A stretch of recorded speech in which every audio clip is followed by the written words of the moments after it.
আমাদের এই লাউ আর কুমড়োর মাচান দেখলেই মনে হয় বাংলাদেশেই আছি, অথচ এটা ফ্রান্স।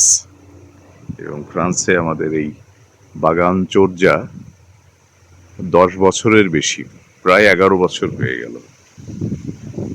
ফ্রান্সে এসে যে আমরা বাগান করতে পারবো, যা আসলে বাংলাদেশেও আমাদের করা হয়ে ওঠেনি তেমন একটা। তো সেদিক থেকে আমরা খুবই আনন্দিত।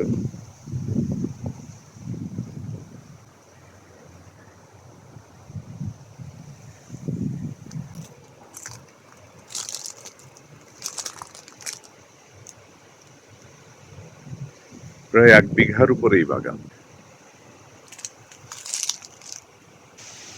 এই মাচানে লাউ আর কুমড়ো একসঙ্গে,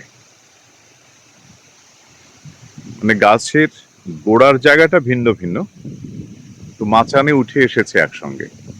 আমি কিন্তু ওদেরকে বলিনি যে তোরা একসঙ্গে চলে আয়, কিন্তু এরা গলাগলি করে এক মাচানে উঠে পড়েছে। তো লাউ আর কুমড়ো এরাও বন্ধুত্ব জানে।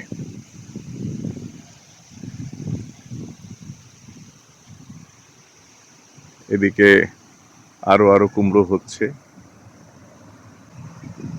এই কুমড়োটা বেশ বড় হবে, ফুল দেখে বোঝা যাচ্ছে। ফুল দেখেই ফলের আভাস পাওয়া যায়। বাগান থেকে আজ আমাদের দ্বিতীয় লাউ নিচ্ছি। দুদিন আগে একটা বড় লাউ নিয়েছি। খুব বাতাস দিচ্ছে, এত হাওয়া, মনে হচ্ছে মাচান পড়ে যাবে। বাগানে এসে জল দিচ্ছি আমরা, আর এই মস্ত বড় লাউটা নিলাম। এই লাউয়ের সঙ্গে ডালের বড়ি দিয়ে এবং মুগ ডাল দিয়ে দারুণ একটা রান্না হবে আজ। হ্যাঁ, লাউয়ের ডগা নিতে হবে। আরো নেবে?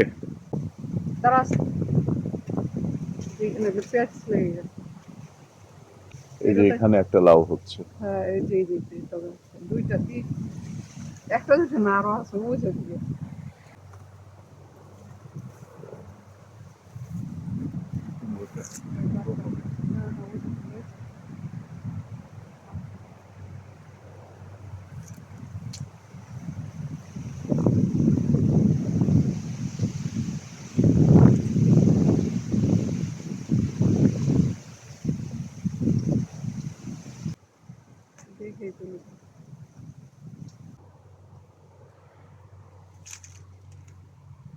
সাতেন ফল হচ্ছে।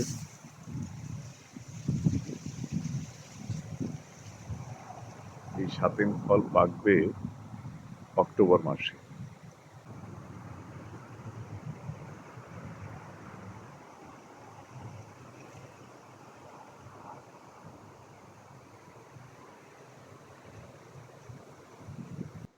আবারও দেখা হবে আমাদের পাখি বাগানে।